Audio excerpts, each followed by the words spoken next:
Social media. In today's world, it seems impossible to not be affected by this growing phenomenon. In the last decade, the introduction of the smartphone and the apps that followed have changed the way we connect, interact, and communicate. Now, it's changing the way we access and share our news. None of us want to be misinformed when it comes to news about the state of the world, so many people have turned to social media to get information from non-biased sources as conveniently as possible. However, these sites we often feel give us non-biased, relevant news can often create problems. This is done through the censoring of information by relevance to the specific user, both intentionally by the user and by algorithmic systems. In the following TED Talk, Eli Prazer explores how and why we may not be seeing the whole story on our news feeds. Zuckerberg, a journalist was asking him a question about the news feed. And the journalist was asking him, why is this so important?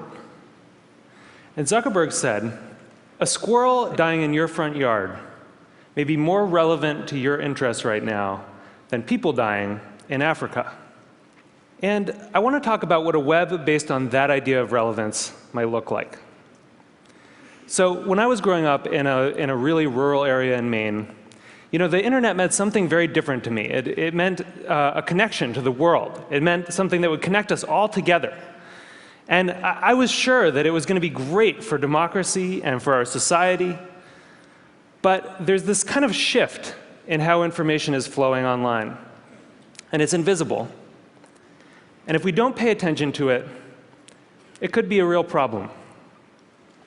So I first noticed this in a place I spend a lot of time, my Facebook page.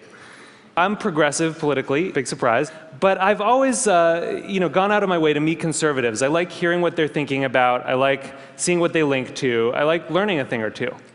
And so I was kind of surprised when I noticed one day that the conservatives had disappeared from my Facebook feed.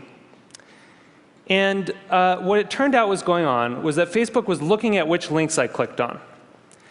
And it was noticing that actually I was clicking more on my liberal friends' links than on my conservative friends' links. And without consulting me about it, it had edited them out. They disappeared. So Facebook isn't the only place that's doing this kind of invisible algorithmic editing of the web. Google's doing it too.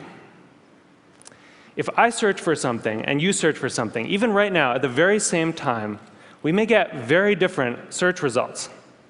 Even if you're logged out, one engineer told me, there are 57 signals that Google looks at. Everything from what kind of computer you're on, to what kind of browser you're using, to where you're located, that it uses to personally tailor your query results. Think about it for a second. There is no standard Google anymore. What Eli explains is known as a filter bubble. A filter bubble exists around our online world. Many think that the internet allows us to access unlimited information from all kinds of sources, and it does. However, this can be overwhelming and not always relevant to your needs. Due to our growing want for personalization, filter bubbles came to be. The apps and search engines you use act as barriers that let in the information that they think you want to see. What is inside of your filter bubble is what you get to see online, through what your friends share and what the apps and search engines bring up based on your previous searches, the sites you visit, and what you post about. This bubble is information that is unique to you, and that's pretty cool. However, the problem occurs when you realize how much information exists outside of the bubble that you never get to see. Through filter bubbles, the web is showing you only what it thinks you want to see, ensuring that you ultimately only get half of the story. This creates a lot of problems with understanding different views on issues, because it's nearly impossible to understand the views of others if we never see these views on our main source of news. Social media and the resulting filter bubbles played a huge role in the 2016 presidential election, and can explain the shock of such election results. The 2016 election was an interesting one in many aspects, one of which being it was the first that had social media play a huge role in reaching the voters. As a matter of fact, at the time of the election, 61% of millennials used Facebook as their primary news source. However, Facebook is developmentally not created to inform in an unbiased way. As journalist Mostafa El-Bermaway stated in her piece, "Your filter bubble is ruining democracy." Our Facebook feeds are personalized, based on past clicks and likes behavior, so we mostly consume political content that are similar to our views. Without realizing it, we develop tunnel vision. Rarely will our Facebook comfort zones expose us to opposing views, and as a result, we eventually become victims to our own biases.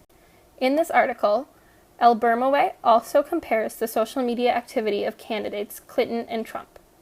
She states that, as a Hillary supporter, she was shocked when the data revealed the extent of Trump's popularity. He had more followers across all social media platforms, and his posts had much higher engagement rates. She noticed that the second most popular article shared on social media in the last 6 months with the words Donald Trump in the headline was titled, "Why I'm Voting for Donald Trump," and it had been shared 1.5 million times. Yet the story never made it to her Facebook newsfeed. Because of the internet's ability to create personalized filter bubbles, we are all subject to the algorithmic possibility that we may never see the other side of the story, and there is not much we can do about it. Eli Frazier continues his TED Talk to explain how the filter bubbles may put us back in time when it comes to how we receive our news.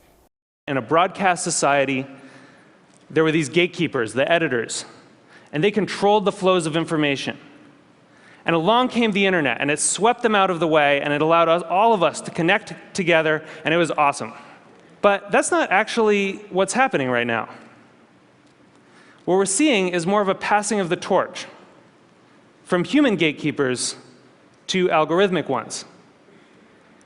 And the thing is that the algorithms don't yet have the kind of embedded ethics that the editors did. So if algorithms are going to curate the world for us, if they're going to decide what we get to see and what we don't get to see, then we need to make sure that they're not just keyed to relevance. We need to make sure that they also show us things that are uncomfortable or challenging or important. This is what TED does, right? Other points of view. And the thing is, we've actually kind of been here before as a society. In 1915, it's not like newspapers were sweating a lot about their civic responsibilities. Then people kind of noticed that they were doing something really important. That in fact, you couldn't have a functioning democracy if citizens didn't get a good flow of information. That the newspapers were critical because they were acting as the filter, and that journalistic ethics developed. It wasn't perfect, but it got us through the last century. And so now, we're kind of back in 1915 on the web. And we need the new gatekeepers to encode that kind of responsibility into the code that they're writing. What can we do to avoid falling victim to filter bubbles? While we cannot control how the systems of Facebook and Google run, we can be aware. We can seek out stories that may be uncomfortable for us, and we can diversify the sources we use to get our news. If we acknowledge that what we see is not always representative of how the world sees, we can outsmart our own filter bubbles. Put best by El-Bermaway, many real-life communities are already segregated by color, class, political, and cultural views. Facebook, Google, and other networks are our online communities, and they are similarly segregated. We need to remind ourselves that there are humans on the other side of the screen who want to be heard and can think and feel like us, while at the same time reaching different conclusions. So, be aware of the gaps in the news you see online, and search for the news that differ from your own views in order to pop your filter bubble.